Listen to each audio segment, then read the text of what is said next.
try not to work with people. Okay.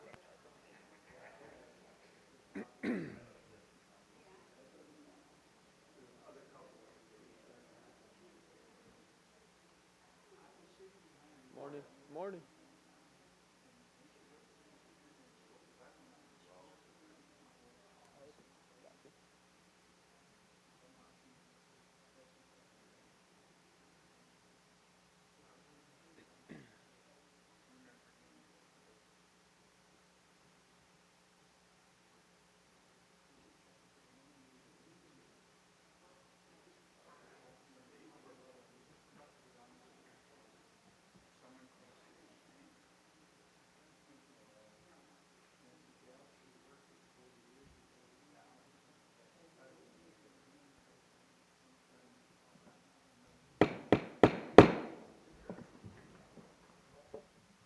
Good morning and welcome to the regular meeting of the Planning and Zoning Commission. Today's date is Wednesday, July 12th, 2023.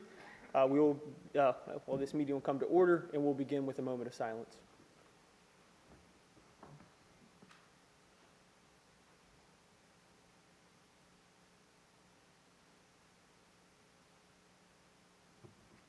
Please stand for the pledge.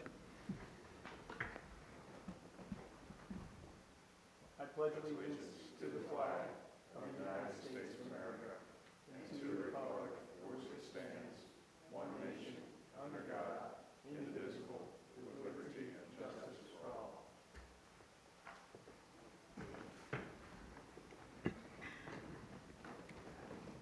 Madam City Clerk, will you please call the roll? Apking? Here. Benny? Here. Botana? Here. Marker? Here. Severson? Here. Summers? York? Here. Schwartz? Here. And Commissioner King has asked to be excused, and I will mark her so. Thank you. 6 present, 1 excused, and 1 absent. Thank you. Next item on the agenda is approval of minutes. A copy of the June 7th, 2023 regular meeting minutes were included in your backup material for review. Is there any discussion? Do we have a motion to approve the June 7th, 2023 meeting minutes? Motion made by Commissioner Botana. Sorry. Second by Commissioner Severson. Madam City Clerk, will you please call the roll? Apking? Aye. Benny? Botana? Marker? Aye. Severson? York? Aye. Schwartz? Aye. All ayes, motion carried. Thank you. Next item on the agenda is item 7A, ordinance 54-23. Does staff have a presentation? I do. Thank you. Good morning, Commissioners. For the record, Chad Boyko, Principal Planner with the City's Planning Division. Let me get this fired up here. All right, so what we have before you this morning is ordinance 54-23. It is a privately initiated future land use map amendment. The applicant for this is Walco Leasing LLC. It's 2 parcels that are just south of Pine Island Road, southwest Pine Island Road. It's a little over 15 acres in size. It is in the urban services transition area, which means that utilities are available or are nearing availability for any development. And then the applicant's request is a future land use map amendment from a Lee County designation to the Pine Island Road District designation, or PIRD. This is the second step of entitlement process when a property would like to come into the city of Cape Coral and be able to be developed. The first step is they have to be annexed into the city of Cape Coral. This was done either early this year or late last year. The second step is they have to get a future land use map amendment, and then the third step is it has to go through a rezone, and all of those 3 things have to occur before anything can be developed under the city of Cape Coral guidelines and development regulations. So this is kind of that second step. And then later on, they will file for a rezone if, of course, this future land use map amendment is approved. So the subject site that you see in front of you is two properties. They are currently undeveloped. There is undeveloped land that is located to the east, west, and there's some sporadic development to the south of this property. To the north across Southwest Pineland Road, you have a large undeveloped tract of land that is located to the northwest. You have a restaurant that is located directly north across Pineland Road, which is currently still within unincorporated Lee County. And then just to the little bit northeast of that, you have the German American Club. So before you have two maps. They show the existing future land use designation of the property, and then they also show the proposed. So on the left-hand side of the screen, you can see that the existing future land use is gray, which indicates that it's currently within unincorporated Lee County.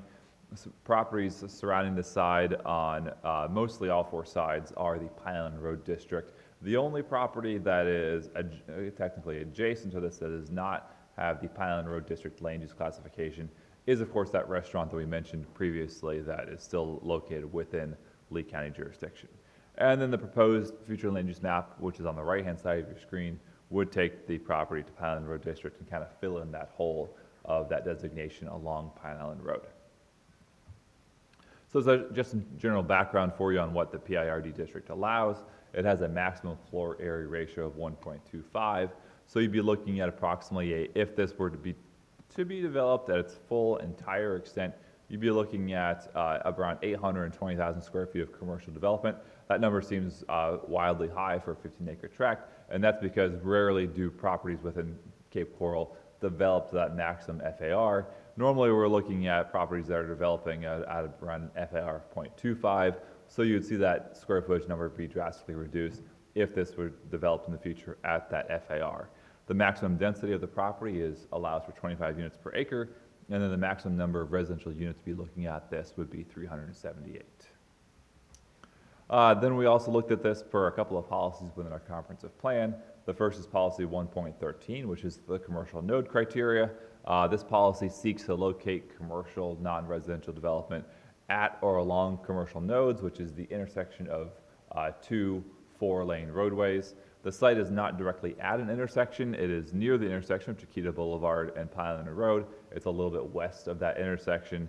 The policy does state, however, that nodes can extend outward with a continuous non-residential designation, and with the Pineland Road District being implemented along the majority, or if not all, of Pineland Road, this does have an extension of that designation from that intersection. So staff finds that this site is at the extension is an extension of a commercial node and meets this policy.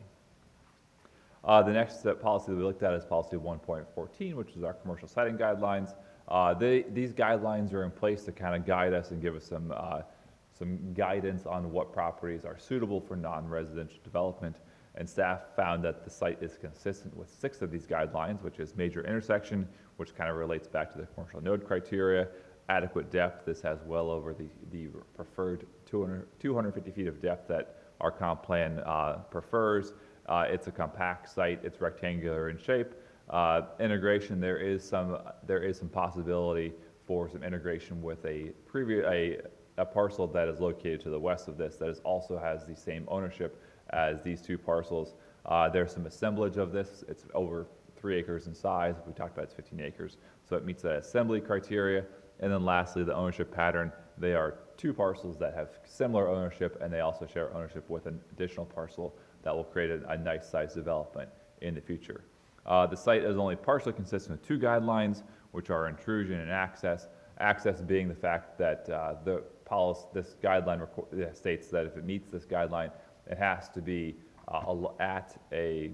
have access to a City of Cape Coral owned parking lot, or have frontage along a road with an access management plan. It doesn't meet those, but it does have nice arterial access that we like for with commercial sites. And then it partially meets the intrusion guideline, mostly given that there is not a lot of existing commercial development that is nearby. There could be some level of intrusion if there's some residential development that goes up near this site, and any commercial development could have some intrusion to that. That is often mitigated in part by the fact that our land development code has landscape and buffering standards that do help to eliminate and offset some of that visual or noise intrusion that could be felt from commercial developments. So our recommendation, based on the analysis of the comprehensive plan and the future land use element, planning staff recommends approval of the request to amend the site to the PIRD designation, and we have received no correspondence from any residents on this. I'm here for any further questions. Thank you. This is a public meeting, so now we'd like to open up to the audience. If there's any members of the audience that would like to speak, please direct yourself to the podium directly in front of you, and please state your full name for the record.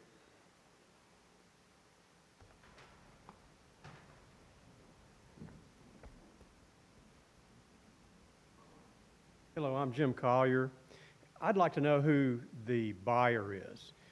Walco certainly sounds like a Walmart scenario, and what Walmart will generally do is buy their pad site for their store along with all of the surrounding pad sites. So they won't get a Walgreens, won't get a CVS, won't get a bowling alley next to them. And if that is a Walmart, I think you guys should know that. And I think that should be something you should consider before you rezone this, because it's not probably ever going to stay residential, but it might be. We need to know something about their planned use, and I think that would be a good thing to know. Thank you.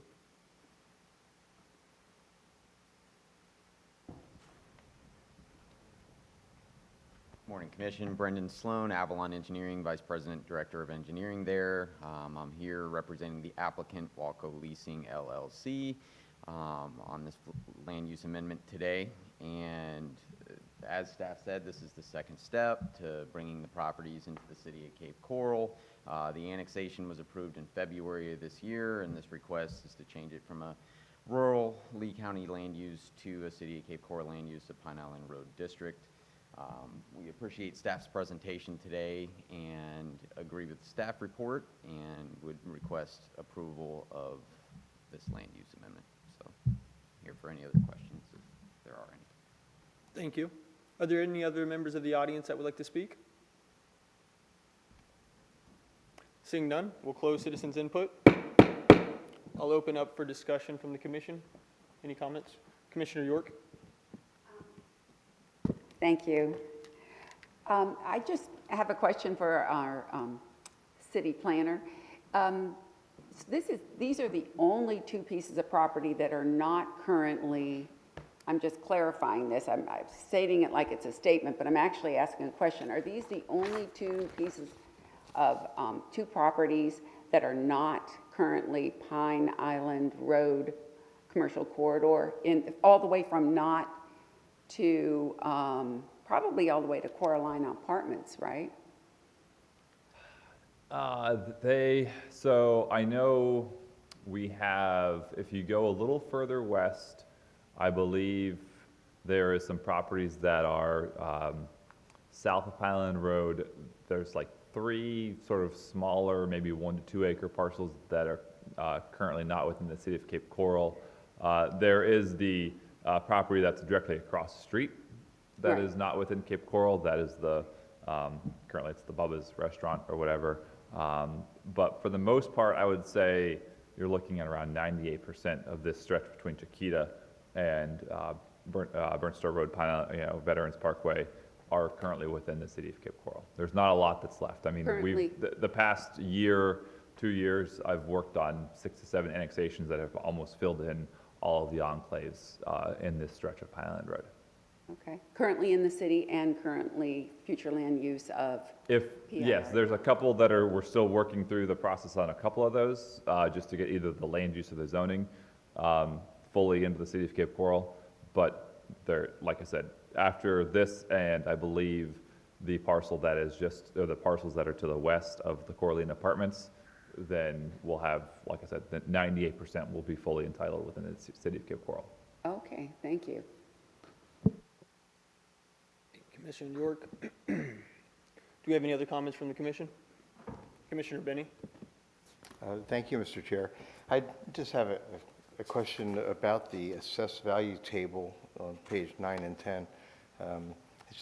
It's rather curious, and I just think it's worthy of note. The property was, at a fixed assessment for you know, 7 to 18 years, 19 years, jumps up to 2.1 million, jumps down to 1.3, and then drops down, down, down to where current actual taxable is 172 after the caps and the exemptions are applied. So it just seems like an odd valuation table. Now, this is Lee County, obviously, and these taxes haven't been paid to the city of Cape Coral. Is that correct? At this time, they would be county only? It was annexed in February of this year, so I am not an expert on how the taxing is done, but I would imagine that once the new trim notices come out, then now that it's within the city of Cape Coral, there will be some reflection of that change. So part of this process would be obviously a reassessment if the property is brought into the city, because it'll have higher value just by nature of that. Yeah, I mean, it's currently already in the, you know, like I said, it was annexed in February of this year, so it's currently within the city. And then, however, the property appraiser assesses those, it'll be, I would imagine it'd be reflected, if not this year, then next year, for sure. 15 acres on Pine Island Road at $172,000 sounds like a deal of the century to me. So thank you. Commissioner York. Actually, I'm kind of addressing this to our city attorney representative. I just, for my own sake, and kind of addressing what our member of the public spoke about, this body, we're an advisory commission that only recommends changes to city council to the future land use map. We're not zoning. And we don't look behind who the applicant is. No, who the First of all- applicant is, what the ultimate use may be. This is simply the future land use amendment. And actually, when it goes to council, not only for this, but also for zoning, they don't look at that either. You don't look at what the end use is going to be, because you don't know what the end use is going to be, and it doesn't matter who the owner is. We just determine if it's Legally, you appropriate cannot do it, correct. to be Correct. in the Pine Island Road commercial corridor, I think. Right. And I'm just, okay. Yep. That's correct. Perfect. Thank you, Commissioner York. Thank you, City Attorney Bartos, for clearing that up for everybody. Is there any other comments from the commission? Do we have a motion? Make a motion to approve the ordinance. Motion to approve ordinance 54-23 made by Commissioner Apkin. Second by Commissioner Botana. Madam City Clerk, will you please call the roll? Apking, Aye. Benny, Yes? Botana, Yes. Marker, Aye. Severson. York, Aye. Schwartz, Aye. 7 ayes, motion carried. Thank you, Madam City Clerk. Next item on the agenda is item 8, citizens' input. This is a public meeting. The citizens are welcome to speak. If you would like to do so, please direct yourself to the podium. State your full name for the record.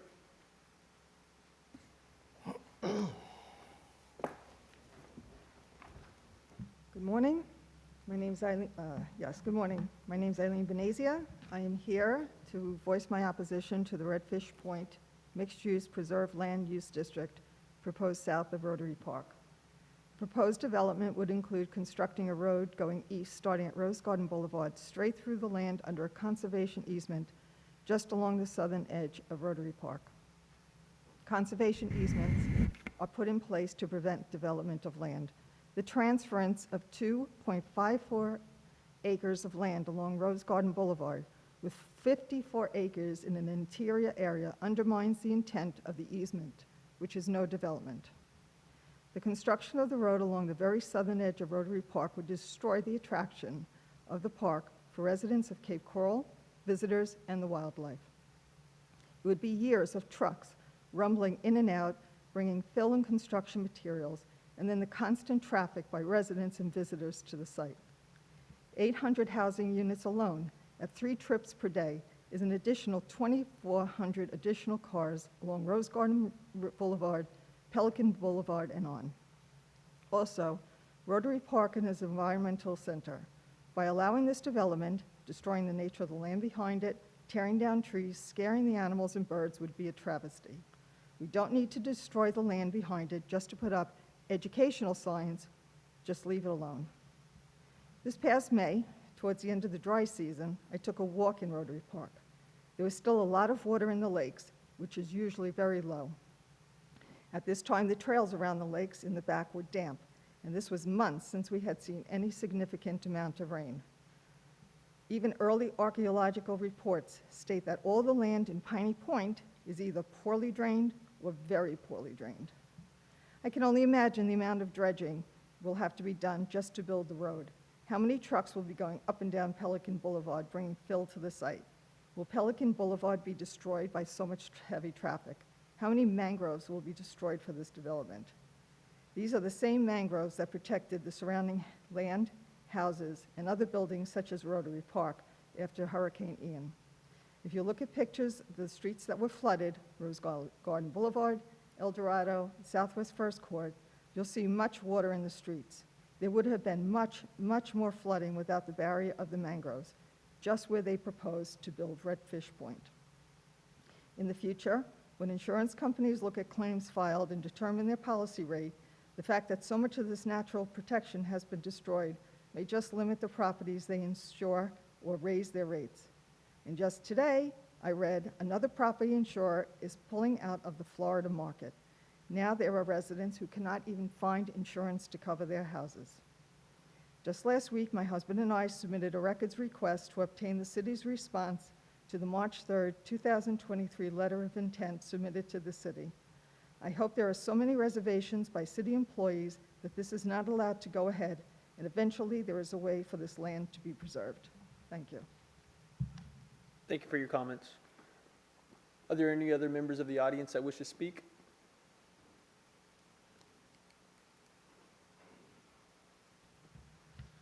My name is Paul Benagia. I reside on Pelican Boulevard, just north of Rotary Park. I'm opposed to the proposed redfish development on 350 acres of wetlands south of Rotary Park. I'm asking the Planning and Zoning Committee not to grant the landowner's request for access through Cape Coral City property. I was flooded during Hurricane Ian, as were many of my neighbors. There are 3,500 residents that are directly impacted by this proposed project. I'm opposed to this project for the following reasons. The loss of the critical wetlands, which buffer the city from storms, will raise the risk of flooding in adjacent residential areas. Lesser storms than Ian could cause the same level of flooding. The resulting traffic increase on Pelican Boulevard potentially could result in expanding the number of lanes, removing the bike lanes, narrowing the median, widening the road. Construction traffic could last 3 years. The impact on all the wildlife that call this area home will be devastating. The development will impact migratory and non-migratory birds, bobcats, coyotes, and a variety of other species that call this area home. Dredging that would be required to create the 200-slip marina would additionally have environmental impacts on the aquatic life of the Caloosahatchee River, including manatees. The developers want to construct an entrance on Rose Garden Road at Southwest 6th Place, just south of Rotary Park. This 100-foot entrance road, envisioned by the developer as 4 lanes, a median, bicycle path, and sidewalks, would transverse the total property. This 0.85-mile road will cover 10 acres and require substantial fill to elevate the road to base flood elevation. This would drastically change the hydrology and ecology of the southern part of Rotary Park, which is tidally dependent wetlands. Access to this property, which is landlocked, would require the city to amend a conservation easement established in 1991 between the City of Cape Coral and the State Department of Environmental Protection. I am asking the Planning and Zoning Committee not to recommend granting access through city property. I have created a website, Protect Our Wetlands in Cape Coral, to raise community awareness. Thank you for your time. Paul, thank you for your comments. Are there any other members of the audience that wish to speak?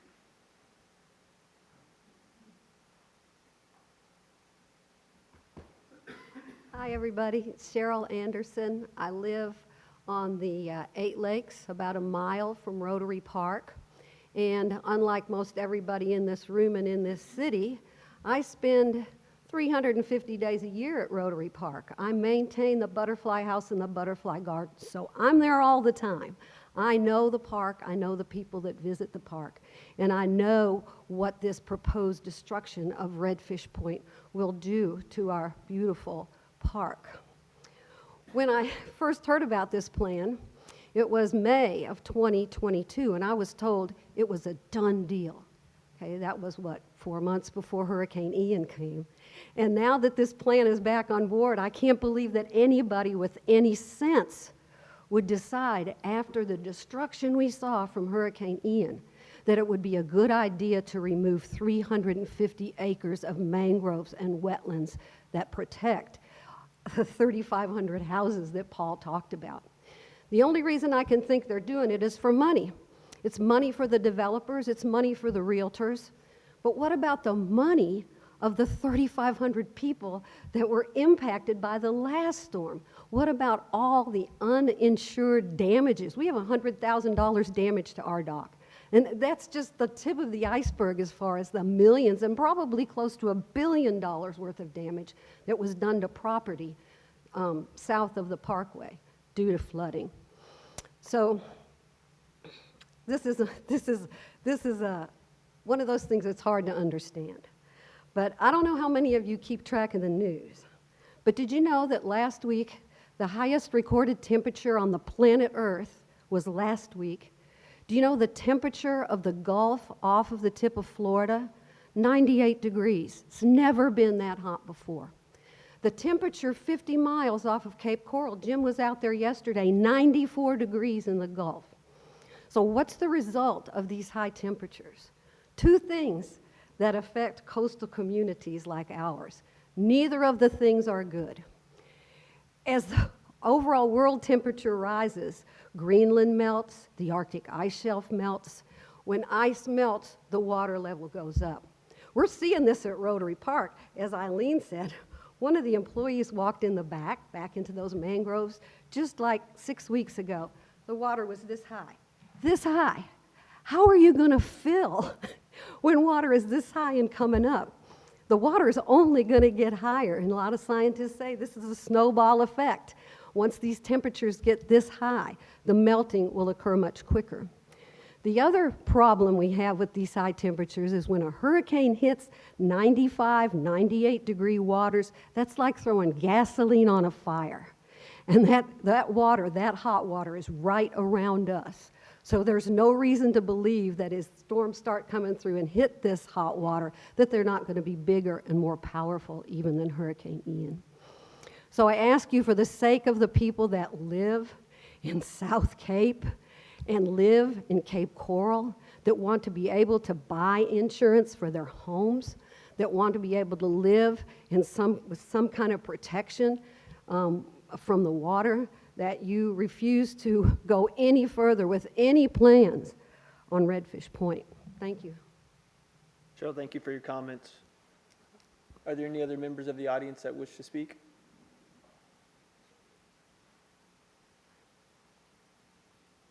Good morning. I'm Jim Collier. I'm married to Ms. Anderson. I have that pleasure, and we've been together for 50 years. We live in the South Cape. We needed more than 100% of the hurricane protection that we had prior to Hurricane Ian. Yesterday, I had the pleasure of seeing Sanibel from Captiva all the way to the lighthouse from the Gulf side. And I'd seen the beachfront near the lighthouse several times, but not the entire length of the island. And it's very impressive what the storm was able to do to that so-called barrier island. And if you haven't driven out to Sanibel, I'd urge you to do that and visit one of the restaurants out there and support them. And take a look around, especially at the Shell Point area as you go. A lot of those mangroves may not come back. Many of them will. Many of them in the Shell Point area, especially on the northern edges of Shell Point, those will be back. Along our area where the Chiquita Lock is, a lot of those will come back, but it's going to be a while. Right now, you're looking at bare trees. That's not the level of hurricane protection that we previously enjoyed. If you think of the amount of water we had and contained it in a bathtub, if you put a baseball in that bathtub, the water will rise a little bit. If you put a softball in there, it'll rise a little more. If you put a basketball in there, you get the idea. The same thing happens when we build next to a shoreline. Every foot of mangrove shoreline constitutes hurricane protection. And if anyone, including city employees, city agents, would like to go and look at one of these areas that I mentioned, I'd be happy to take you in a boat. And I'd like for not to have everybody come on different days. If you wanted to come, I'd be happy to take you. Please don't consider a change in the zoning to accommodate the Redfish Point development. That property needs to stay relatively raw. That's not much protection today, not nearly as much protection as we used to have, but we need 150%, 200% of what we have right now. I don't know how to quantify it. I don't think anybody does.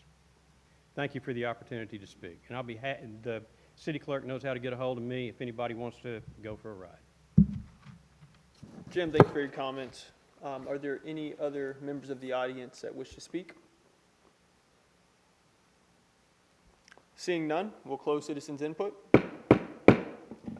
Move on to the next item, item 9, staff updates. Are there any updates from staff? Seeing none, we'll move on to item 10, other business. Any other business to discuss? Moving right along. Item 11, member comments. Any comments from the members? Seeing none. Finally, item 12, date and time of next meeting. The next regular meeting for the Planning and Zoning Commission is scheduled for Wednesday, August 2nd, 2023 at 9 a.m. in council chambers.